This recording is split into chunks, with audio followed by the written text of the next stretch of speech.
우리가 신약 성경의 복음서를 보면 예수님께서 천국의 복음 진리를 가르치실 때 많은 그 비유 이야기를 사용하셨습니다. 대략 37개 비유 이야기를 사용하셨는데요. 예수님이 이 비유를 사용하시는 데는 두 가지 이중적인 효과가 있었습니다. 들을 귀 있는 자들, 다시 말하면 겸손한 마음을 가진 사람들에게는 예수님의 이 비유의 말씀은 천국의 그 깊은 심오한 진리를 깨닫게 되는 효과가 있었고, 또 한 부류의 사람들, 이 사람들은 들을 귀가 없는 사람들이죠. 어떤 사람들입니까? 그 마음이 완악한 사람들입니다. 그 사람들에게는 오히려 예수님의 이 비유가 천국의 복음 진리를 감추게 하는, 그들에게는 감추어지는 이런 효과를 갖게 만들었습니다. 오늘 본문은 우리가 여러분이 너무나 잘 아는 선한 사마리아인의 비유 이야기입니다. 예수님의 37개의 비유 이야기 가운데 탕자의 비유와 더불어서 가장 여러분이 많이 듣고 또 잘 알고 있는 그런 이야기 중에 하나일 것입니다. 그런데 여러분, 우리가 많이 듣고 잘 알고 있다는 것에는 한 가지 약점이 있습니다. 그게 뭡니까? 제가 몇 주 전에 친숙함의 위험성에 대해서 설교를 한 적이 있죠.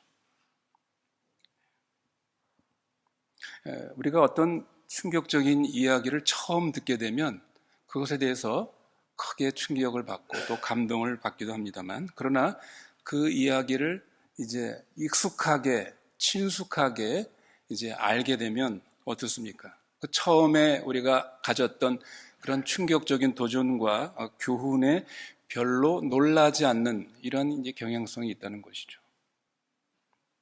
그래서 나중에는 우리가 더 이상 놀라지 않는다는 사실에도 별로 놀라지 않게 된다는 것입니다.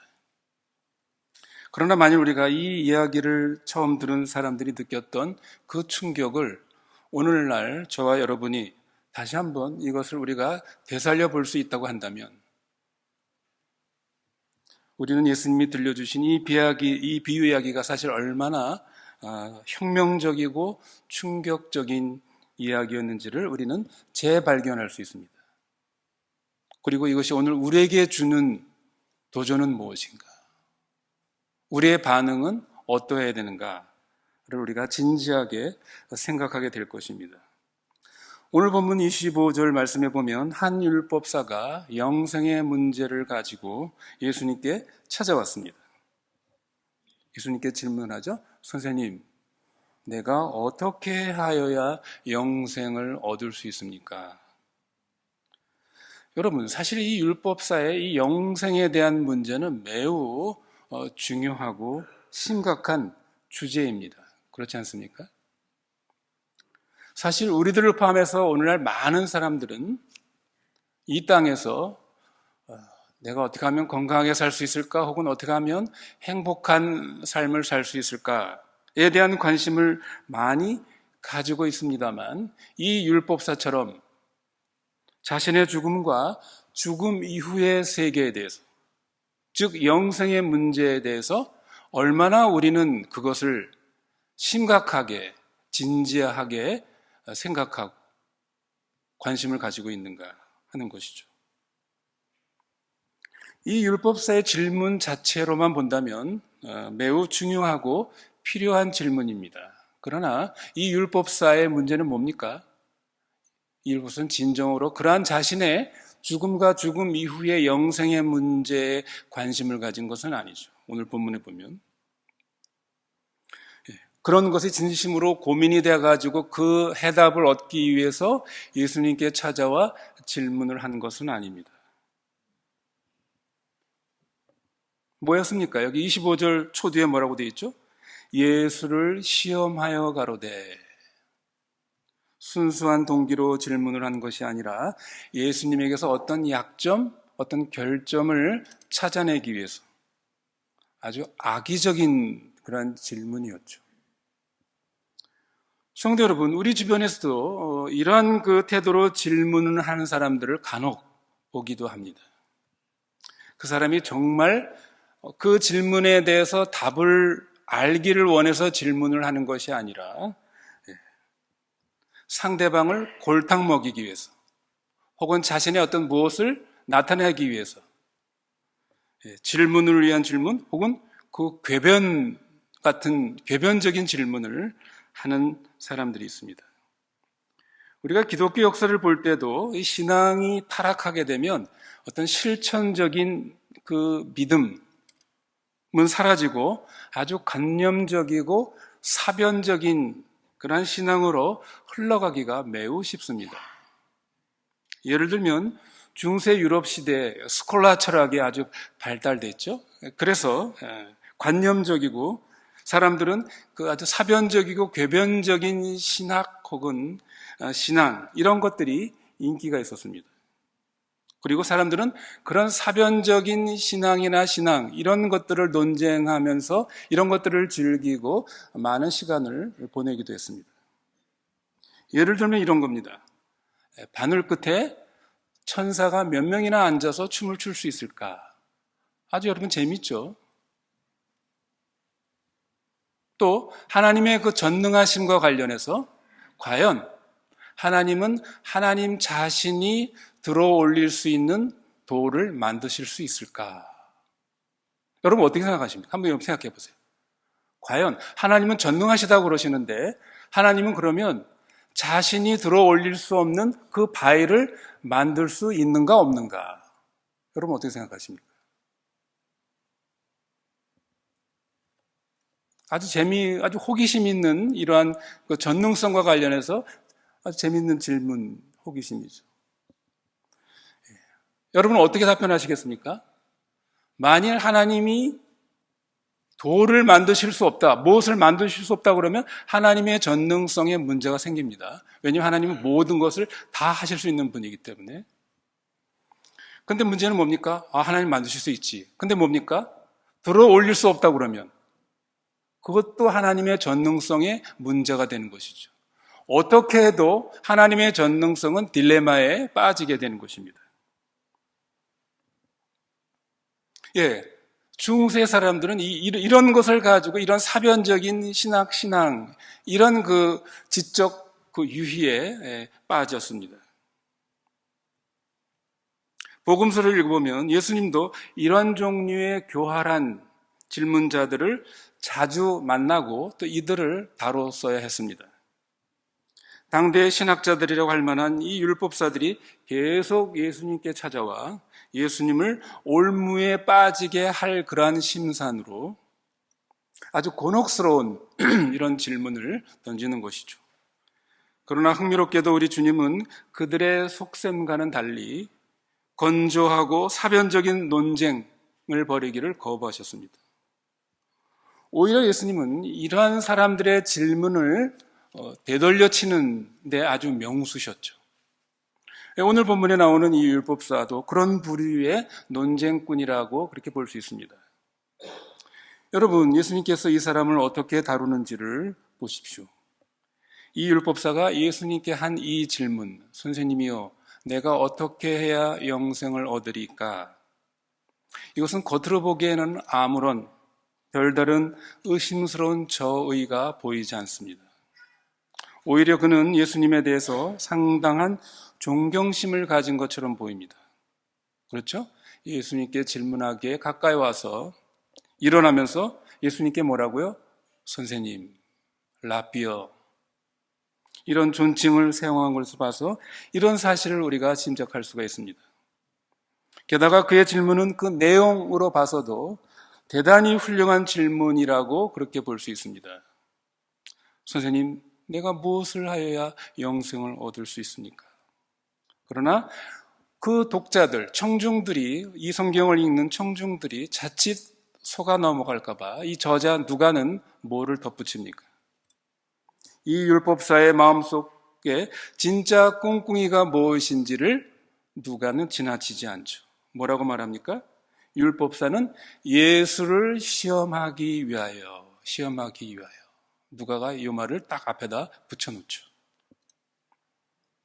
그러니까 율법사는 진정으로 영적인 깨달음을 추구하는 그런 구도자가 아니었습니다. 그는 단지 예수께 적의를 품고 있던 당시 유대 종교 권력이 보낸 일종의 조사관이었습니다. 그래서 예수님의 어떤 신학적인 자격을 시험하여서 가능하다면 이 예수라는 자가 무자격자 혹은 이단아라는 것을 폭로해볼 심산으로 그 기회를 노리고 있었던 것입니다. 그러나 이와 같은 계략은 실패하고 말았습니다. 꼬리가 잡힐 만한 뭔가 이단적인 답변이 나오겠거니 하며 기다리고 있었는데 오히려 예수님은 이 사람의 그 전문 분야인 구약 성경에 대한 질문을 하나 넌지시 이 사람에게 던졌죠. 그리고 답변을 요구하셨습니다. 26절에 율법에 무엇이라 기록되었으며 너는 어떻게 읽느냐? 너는 그것을 어떻게 생각하느냐? 당연히 성경학자로서 자신의 연구 성과를 과시해 보이고 싶었을 이 율법사는 거침없이 대답합니다. 뭐라고요? 27절에 주 너희 하나님을 사랑하고 또한 내 이웃을 내 몸과 같이 사랑하라 하였나이다. 이 답변에 대해서 예수님의 반응은 뭡니까? 맞다. 내 대답이 옳다. 이 율법사를 칭찬해 주셨습니다. 우리는 여기서 이 율법사가 자신의 습관적이고 정통적인 그 뻔한 답변에 대해서 그 유대사회에서 아주 그 혁명적이고 급진적인 사상으로 유명한 이 갈릴리 출신의 이 예수라는 이 사람의 인물이 자신의 답변을 칭찬하고 동의했다는 사실에 아마 조금은 이 율법사가 속으로 당황하지 않았을까 우리는 생각해 볼 수 있습니다. 내 대답이 옳도다. 이를 행하라. 그리하면 살리라. 주님은 이렇게 대답하셨죠. 아마 여러분 중에는 예수님께서 이 율법사의 생각을 그렇게 그저 아무런 비판 없이 그대로 인정해 주신 예수님의 이 태도, 이것에 대해서 조금 불만을 느끼는 분이 있을지 모릅니다. 더욱이 율법사가 처음 던진 질문을 살펴보면 뭡니까? 그는 무엇을 내가 하여야 영생을 얻을 수 있습니까? 라는 이 질문을 한 것을 봐서는 이 사람의 그 구원, 영생과는 분명하죠. 뭡니까? 영생이라는 것은 하나님께서 우리에게 거저 은혜로 선물로 주시는 것이 아니라 자신의 노력을 통해 획득해내야 하는 무언가라고 생각했음에 틀림이 없습니다. 하나님이 나를 위해서 어떤 일, 무슨 일을 하셨는가가 아니라 내가 하나님을 위해 무엇을 해야 되나? 이것을 중요하게 생각했던 것입니다. 이 율법사는 하나님과 이웃에 대한 사랑을 이미 영생을 얻은 사람들 속에서 성령님이 맺어가시는 그런 결과, 열매의 증거로 생각하지 않았습니다. 그러면 여러분, 이 율법사는 어떻게 지금 생각하고 있는 것입니까? 영생을? 그는 이 계명, 하나님 사랑과 이웃 사랑을 하나님이 주시는 영생이라는 그 보상을 얻어내기 위한 자기가 자기의 힘으로 수행해내야만 하는 도덕적인 의무라고 생각하는 것입니다. 이것이 바로 율법사의 사고방식이었고 당시 모든 유대 종교 지도자들의 사고방식, 신앙이었습니다. 그렇다면 우리 생각에는 이 예수님께서 이와 같은 율법사의 질문 배후에 깔려있는 이런 율법주의적인 자기의와 행위 구원론을 바로 잡아주셔야 되는 것 아니겠습니까? 인간의 행위로 영생을 얻는 것이 아니다. 인간의 노력으로 공로로 얻는 것이 아니다. 이렇게 가르치시는 것이 옳았어야 됐다고 우리는 생각하는데 그런데 예수님의 대답을 보면 어떻습니까? 맞다. 네 대답이 옳다. 율법사의 등을 도닥도닥 두들겨주면서 너 잘했다. 그것이 참 건전한 생각이다. 이렇게 칭찬해 주시는 것처럼 들립니다. 그러나 성도 여러분, 만일 저와 여러분이 예수님의 이 답변, 이 반응을 이런 식으로 이해한다면 우리는 두 가지 점에서 완전히 잘못된 생각을 하고 있는 것입니다. 우리는 예수님의 가르침을 오해하고 있는 것입니다. 어떤 오해입니까? 신약 성경은 예수님의 모든 가르침을 보면 결국 예수님의 가르침은 결코 구약의 그 율법의 도덕적인 요구를 폐하지, 무시하지 않는다는 것입니다. 오히려 반대로 여러분 신약 성경 곳곳에서 말하고 있는 것이 뭡니까? 하나님의 새로운 언약 백성이 된 사람들. 그 사람들은 바로 성령을 따라서 하나님의 계명, 하나님의 명령, 하나님의 율법에 순종하면서 살아가야 될 사람임을 신약 성경은 주님은 강조하고 있다는 것이죠.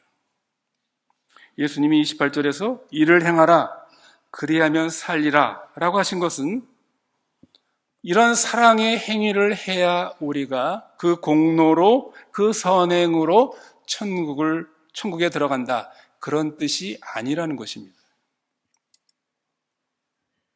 여러분, 그러면 우리의 행위는 필요치 않은 것입니까? 그저 믿음만 있으면 되는 겁니까? 성경은 그렇게 말하고 있지 않죠. 그 믿는 사람들의 삶은 어떤 열매로 드러나야 되는가? 그 믿음은 무엇으로 증거되는가? 참된 믿음이 증명되어야 되는가? 성경은 분명합니다. 하나님을 사랑하고 이웃을 사랑하는 이것이 바로 천국에 들어간 사람의 표지라는 것이죠.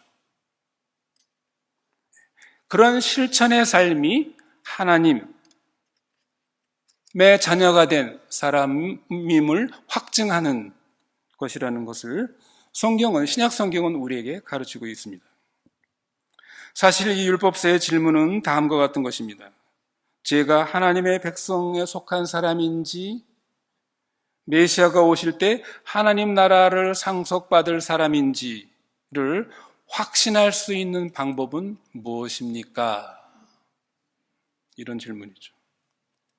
그러니까 예수님의 대답은 아주 혁명적인 새로운 개념이 아니었습니다. 그 대답은 사도 요한의 그 서신서에도 나와 있지만 구약 레위기에도 나와 있는, 강조되고 있는 동일한 말씀입니다. 로마서에도 나와 있지만 이미 레위기도 신명기에도 나와 있습니다. 요한일서 3장 14절에 보면 우리가 사랑함으로 사망에서 옮겨 생명으로 들어간 줄을 알거니와. 여러분, 우리가 사망에서 옮겨 생명으로 들어간 증거가 뭐라는 거예요? 우리가 서로 사랑함으로. 사랑은 하나님의 명령입니다. 사랑은 율법의 완성입니다. 율법은 사랑의 법입니다. 사랑 없이는 천국에 들어가지 못합니다. 왜 그렇습니까? 이 천국, 하나님의 나라는 사랑의 나라이기 때문입니다. 심지어 하나님은 자신의 존재 자체를 사랑으로 표시하셨죠. 요한일서 4장 8절 하반절에 하나님은 사랑이시니라. 그런 의미에서 이를 행하라, 그리하면 살리라. 이가 뭡니까? 이 사랑을 행하라. 예수님의 말씀은 성경 전체의 사상과 전혀 모순되지 않습니다. 사도 바울도 이 사실을 강조했습니다. 디도서 2장 14절 15절에 그가 우리를 대신하여 자신을 주심은 모든 불법에서 우리를 구속하시고 우리를 깨끗하게 하사 왜? 무엇을 위해서? 선한 일에 열심히 있는 친백성이 되게 하려 하십니다. 여러분, 선한 일이 뭡니까? 여기에 나오는 하나님을 사랑하고 이웃을 내 몸처럼 사랑하는 이것이 바로 선한 일인 것입니다. 이 일에 열심히 있는 하나님의 친백성이 되도록 하기 위해서 우리를 구속하셨다는 것입니다. 둘째로, 만일 우리가 예수님이 율법사에게 한 말을 행위 구원으로 인정한 것으로 생각한다면 그것은 예수님께서 사람을 다루시는 그 예수님의 지혜에 대해서 우리가 무지하기 때문입니다. 성도 여러분, 이 율법사가 어떤 사람인지를 생각해 보십시오. 요즘 말로 말하면 전문적인 성경 연구가, 신학자입니다. 이 율법사는 창세기부터 신명기까지, 즉 모세오경의 내용 전부를 줄줄이 꿰고 있는 전문가죠. 율법에 관한 문제라면 수도 없이 다뤄봤고 수천의 가상적인 그 케이스들을 가지고 다 연구한 그러한 율법학자입니다. 다시 말해서 그는 모든 답을 다 알고 있는 사람이었습니다. 이런 사람에게는 신학적인 가르침이 불필요한 것이죠. 또 그것을 원하지도 않는 것입니다. 이런 사람들. 그가 예수님으로부터 어떤 신학적인 가르침을 받으려고 온 것이 아니었기 때문입니다. 신학적인 가르침이라고 한다면 이미 이 율법사 머릿속엔 이미 용량이 아마 가득 찼을지도 모릅니다. 오히려 기회만 주어진다면 자신의 그 풍부한 신학적인 지식을 모든 사람 앞에 마음껏 과시해 보일 자세가 이미 충분히 되어 있던 그였습니다. 이런 사람과 신학적인 논쟁을 벌인다는 것은 사실 쓸모없는 일입니다. 군중들은 재미있을지 모르나 그 논쟁을 통해서 이 사람의 마음이 바뀔 가능성은 거의 없습니다. 만일 예수님이 이 율법사와 논쟁, 신학적인 어떤 논쟁을 벌이기로 하셨다면 이 율법사의 신학을 논파하는 데는 성공하셨을지 몰라도 그 영혼을 회심시키는 데는 성공하지 못하셨을 것입니다. 성도 여러분, 이런 종류의 사람에게 진정으로 필요한 것이 무엇이겠습니까? 또 다른 지식, 가르침이 아니라 이 율법사에게 진정으로 필요한 것은 겸손이었습니다. 내가 무엇을 해야 합니까? 라고 물었던 이 율법사의 이 태도를 보십시오. 뭐라고요? 내가. 이 내가라는 1인칭 대명사는 그가 얼마나 자기 확신 속에, 자신감 속에 있는 사람인지를 보여줍니다. 그는 자신이 정말 하나님을 사랑하고 이웃을 사랑하는 사람이라고 그는 자신하고 있었습니다. 그러나 여러분, 이것이 바로 이 사람의 가장 큰 문제였습니다. 다시 말하면 그의 율법주의적인 신학과 신앙의 핵심인 자기의, 자기 공로, 자기 공명심, 이것이 문제였습니다. 이런 사람을 정말로 도울 수 있는 길은 한 가지밖에 없습니다. 뭡니까? 그 자만심으로 똘똘, 자기의로 똘똘 뭉친 이 두꺼운 철판을 뚫는 길밖에 없는 것이죠. 그러나 모든 심리학자들이 알고 있듯이 어떤 사람에 대해 자신의 잘못된 것을 아무리 이론적으로 강의한다 할지라도 그 사람이 그것을 통해서 자기의 잘못을 깨닫는 경우는 별로 없습니다. 어떤 사람을 회개로 인도할 때 정면 돌파 방법보다는 종종 간접적인 방법이 훨씬 효과적일 수 있습니다. 최고의 심리학자, 인간을 가장 잘 알고 계시는 하나님이신 그리스도께서 그는 이 율법사의 약점을 잘 알고 있었습니다. 예수님은 이 율법학자에게 자기의, 자기 공로 중심의 신학이 얼마나 잘못된 것인지, 위험한 것인지를 보여주실 생각을 가졌습니다. 그러나 주님은 이론적인 논쟁을 통해 그를 이김으로써가 아니라 매우 실제적인 한 이야기를 들려줌으로써 이 율법사의 양심을 터치하시고 그에게 그 양심을 깨닫게 할 그런 의도를 가지셨습니다. 그것이 바로 그 다음에 이어지는 이 선한 사마리아인의 이야기입니다.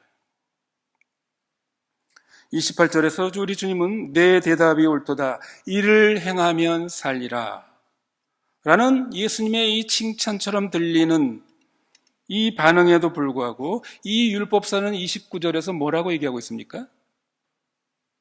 이 사람이 자기를 옳게 보이려고 예수께 여짜오되 그러면 내 이웃이 누구오이니까? 라고 이 나타낸 반응을 보면 이 18절에서 예수님이 말씀하신 이 말씀에는 뭔가 이 율법사의 마음을 강하게 찌르는 어떤 가시가 있음을 이 율법사는 느낀 것 같습니다.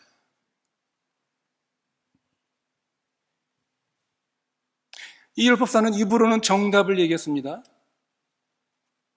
그러나 왠지 속이 거북함을 느꼈습니다. 예수님이 볼 때 겉으로는 전혀 책망의 말이 아닌데도 불구하고 왠지 율법사는 자기가 지금 꾸지람을 듣고 있는 이러한 그 느낌, 감정, 불편한 감정을 느끼고 있었던 것 같습니다. 뭔가 자신의 실력 없음이 들킨 것 같은 느낌을 받았음에 틀림이 없어 보입니다. 그런데 성도 여러분, 이런 느낌은 우리도 오늘 마찬가지죠. 우리가 하나님의 말씀 앞에, 하나님의 어떤 요구 앞에 사랑하라, 사랑해야 한다는 요구 앞에 여러분, 우리 모두가 느끼는 감정이 아닙니까? 우리 모두는 다 이론적으로는 이웃 사랑, 이웃을 사랑해야 된다. 그것이 훌륭하다는 것, 옳다는 것 다 우리는 인정합니다. 그러나 우리가 실천하는 문제에 이르면 이 명령이 우리의 삶에 요구하는 그 무조건적인 사랑 앞에 당혹스러워집니다. 우리는 거의 무의식적으로 어떻게든 이 양심의 압박을 덜어버리기 위해서 또 우리의 줄곧 따라다니는 그 불편한 양심의 가책도 무시해가며 실제 이웃을 그래도 내가 사랑하고 있지 않는가 하면서 스스로 확신해 보려 애쓰는 적이 얼마나 우리에게 많이 있습니까? 여러분 한번 곰곰이 우리 자신을 생각해 보십시오. 이와 같이 자신을 합리화시키는데 고전적인 두 가지 방법이 있습니다. 그런데 예수님의 이 비유의 말씀에 놀라운 점은 바로 이 두 가지 자기 합리화 속에 들어있는 그 위선의 내막을 여지없이 다 폭로해 버렸다는 것입니다. 자기 자신을 합리화시키는 고전적인 방법의 첫 번째는 뭡니까?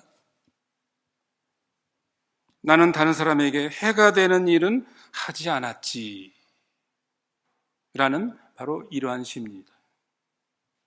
다시 말해서 하나님의 적극적인 하라라는 명령을 소극적인 하지 말라라는 명령으로 우리가 바꿔버리는 것입니다. 내 이웃을 사랑하라라는 명령을 이웃에게 해를 끼치지 말라라는 금지 명령으로 바꿔버리는 것입니다. 왜 그렇습니까? 이것이 훨씬 우리에게 쉽기 때문입니다. 단순히 무언가를 하지 않으면 안 되는 수동적인 의 혹은 소극적인 의가 훨씬 더 다루기가 쉽기 때문입니다. 그래서 나는 다른 사람, 이웃의 물건을 강도질하거나 훔치지 않았고 다른 사람의 누구를 해치거나 나는 죽이지 않았어. 손해를 끼치지 않았어.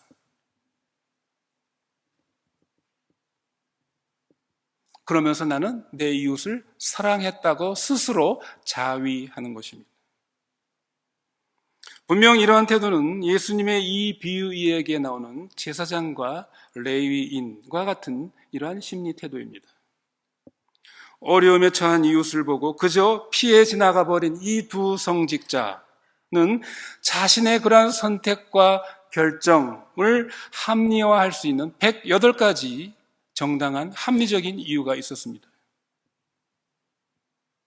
그러나 그들이 아무 가책 없이 큰 부상을 당한 사람을 그대로 내버려 두고 떠날 수 있었던 가장 큰 이유는 무엇입니까? 지금 앞에서 말씀드린 것처럼 이웃을 사랑하라는 율법에 대한 그들의 자신의 해석에 따르면 어떤 것입니까? 그 사람을 도와주기 위해 무언가를 꼭 해야 할 그런 의무는 없다는 것입니다. 그들에게 요구되는 의무란 무엇입니까? 그저 다른 사람에게 해를 끼치지 않으면 되는 겁니다. 다른 사람에게 손해를 끼치지 않으면 되는 것이죠. 그러한 소극적인 의의가 전부였기 때문입니다. 이 강도 만난 가련한 사람, 우리가 때렸나?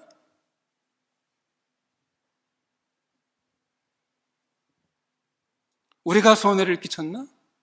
우리가 강도질을 했나? 물론 그렇지 않습니다. 그러므로 뭡니까? 우리에게 책임이 없다 하는 것이죠. 그러니 우리가 이 일에 굳이 관여해야 할 이유는 전혀 없는 것이었습니다. 이것이 바로 이들의 사고방식이었습니다. 이들의 그 윤리의식에는 어떤 것입니까? 제가 과거에도 자주 말했듯이 소위 이들에게는 생략의 죄가 뭔지를 알지 못하는 사람이죠. 오미션의 죄라고 그랬죠. 마땅히 해야 할 일을 하지 않고 생략하는 것도 죄라는 것. 무언가를 적극적으로 하지 않는 것도 죄라는 사실을 이 율법사, 이 제사장과 레위로 대표되는 이 사람들은 이것을 생각하지 않은 것입니다. 그렇기 때문에 이들은 눈꽃만큼의 죄책감도 느끼지 않고 부상자를 그대로 내버려 두고 갈 수가 있었던 것입니다. 두 번째 우리가 합리화하는 방법은 사랑하라 라는 이 하나님의 명령의 그 범위를 한계를 정하는 것입니다. 범주를 정하는 것입니다. 울타리를 치는 것입니다. 이 비유에 나오는 제사장과 레위는 강도 만난 사람을 지나쳐가면서 어쩌면 속으로 이렇게 생각했을지도 모릅니다. 아마 저 사람은 우리 유대인이 아닐지도 몰라. 내 이웃이 누구니까? 라는 이 율법사의 질문 속에는 어떤 사람은 내 이웃이고 어떤 사람은 내 이웃이 아니다 라는 생각이 내포되어 있습니다. 그에게는 내 이웃을 사랑하라는 명령과 내 동족을 사랑하라 라는 말은 당연히 같은 뜻입니다. 그들에게서 이웃은 그들의 동족이었습니다. 당시의 랍비들, 모든 유대인들도 그렇게 생각했습니다. 성도 여러분, 이것은 오늘날도 크게 다르지 않습니다. 오늘날 사회학적으로 이웃의 개념이 뭡니까? 오늘날 사회학적으로 이웃의 개념은 내 옆에 살고 있는 사람이 우리의 이웃이 아닙니다. 오늘날 누가 우리의 이웃입니까? 자기와 사회적인 지위나 생활 수준이 비슷한 사람들, 그래서 말이 통하는 사람들, 코드가 맞는 사람들, 이런 사람들이 내 이웃입니다. 심지어 교회 안에서도 비극적으로 그런 일이 일어나고 있는 것이죠. 그래서 우리는 특정 그룹의 사람들, 자기와 말이 통하고 수준이 맞는 사람만 사랑하면 된다고 생각하면서 사랑의 대상을 배타적으로 우리는 한계를, 울타리를 치고 있는 것입니다. 내 이웃이 누구입니까? 라는 이 율법사의 교활한 질문에 대해 답변하시면서 예수님은 그런 사고방식을 용납하지 않 매우 충격적인 얘기를 들려주셨습니다. 성도 여러분, 오늘 본문 33절, 34절에 등장하는 여기 어떤 한 사마리아인의 이 비유, 이 말씀이 당시 청중들의 마음에 얼마나 큰 충격으로 다가왔겠는지, 우리가 이것을 이해하기 위해서는 1세기에 유대인들이 사마리아인들을 어떻게 생각했는지를 우리는 이해할 필요가 있습니다. 당시의 유대인들은 사마리아인들에 대해서 적대감과 아주 멸시감을 가지고 있었죠. 유대인들에게 있어서 사마리아인들은 인종적으로 잡종이고 신앙적으로는 이단들이었습니다. 두 민족 사이의 반감은 오늘날 팔레스타인과 이스라엘보다 훨씬 심했습니다. 유대인들은 회당에서 공개적으로 이 사마리아인들을 저주했으며 매일같이 하나님께 사마리아인들은 영생에 참여하지 못하게 해달라고 그렇게 기도했다고 합니다. 많은 유대 랍비들은 유대인 거지에게조차 사마리아 사람에게는 구걸하지 말아라. 재밌지 않습니까? 유대인 거지들에게 너희는 사마리아 사람들에게는 구걸하지 말고 사마리아 사람들이 주는 그 봉정은 받지 말아라. 그렇게 가르쳤다고 합니다. 왜 그렇습니까? 사마리아의 사람들은 그 돈도 더럽기 때문입니다. 그런데 예수님은 지금 이 사마리아인을 주인공으로 해서 비유 이야기를 한 것입니다. 유대 청중에게 이보다 더 거슬리는 주인공은 있을 수가 없었습니다. 이것은 완전히 치열한 전쟁터에서 적군의 편을 드는 것 같은 행동이었습니다. 만일 예수님이 어떤 유대인이 다른 유대인을 도와준 그러한 이야기를 하셨다면 사람들은 예수님의 이야기를 아주 기분 좋게 들었을 것입니다. 그렇겠죠? 혹은 한 유대인이 곤란에 처한 어떤 사마리아인을 도와줬다면 그것도 어느 정도 받아들일 수 있는, 참아줄 만한 그런 이야기였을 것입니다. 그런데 예수님은 어떻게 해요? 이 잡종 이단자인 사마리아 사람의 도덕성이 유대 종교 권력의 핵심을 이루고 있는 제사장과 레위인보다 훨씬 더 우월했다라는 이 이야기를 하신 것입니다. 이 비유 이야기를 통해서 예수님께서는 율법사처럼 자신의 선한 공로를 통해 하나님 나라행 티켓을 살 수 있다고 생각하는 사람들에게 자신들의 그런 도덕적인 불완전성과 위선을, 그 실상을 직시하라고 도전하신 것입니다. 너희는 이렇게 사랑하지 않는다. 너희는 이렇게 사랑할 수 없다. 또 너희는 이렇게 사랑하기를 원치도 않는다. 사실 너희들의 그 위선, 기만을 그쳐라. 이 도전을 하신 것이죠. 그러나 여러분, 여기엔 또한 이 비유에는 반전이 있습니다. 어떤 반전입니까? 이 비유 이야기를 통해서 들을 귀 있는 사람들, 진리를 들은 사람들, 교훈을 배운 사람들, 그래서 자신의 그러한 위선과 기만, 자신의 실패와 죄를 고백하고 회개하는 마음으로 그리스도께 나오는 사람들, 그들에게는 하나님의 구원의 은혜가 주어진다. 이것을 주님은 이 비유를 통해서 또한 우리들에게 말씀하고 계신 것입니다. 그리고 그 은혜를 받고 알고 경험한 자는 주님이 먼저 나를 사랑하신 것처럼 하나님과 이웃을 사랑하는 그러한 삶으로, 그러한 자리로 나아가게 될 것이다. 이런 의미가 이 주님께서 이 비유 이야기를 통해 말씀하시고자 한 것입니다. 여러분, 우리가 오늘 이 말씀을 다시 한번 깊이 생각하면서 우리 자신 속에 있는 여러 가지 이러한 그 기만과 위선들, 과연 나는 하나님의 은혜를 받은 자로서 이를 행하라, 그리하면 살리라, 너도 이와 같이 행하라 라는 말씀을 오해하지 않고, 이것은 행위구원을 말하는 것이 아니라 하나님의 먼저 은혜를 받은 우리들이 그 부르심에 합당한 삶은 그 하나님의 그 자비와 용서와 은혜를 사람들에게 선전하고 전하는, 그것을 통해서 우리가 믿는 그 하나님을 선전하는 이 중요한 책임이 저희들에게 있음을 우리는 깊이 생각해야 합니다.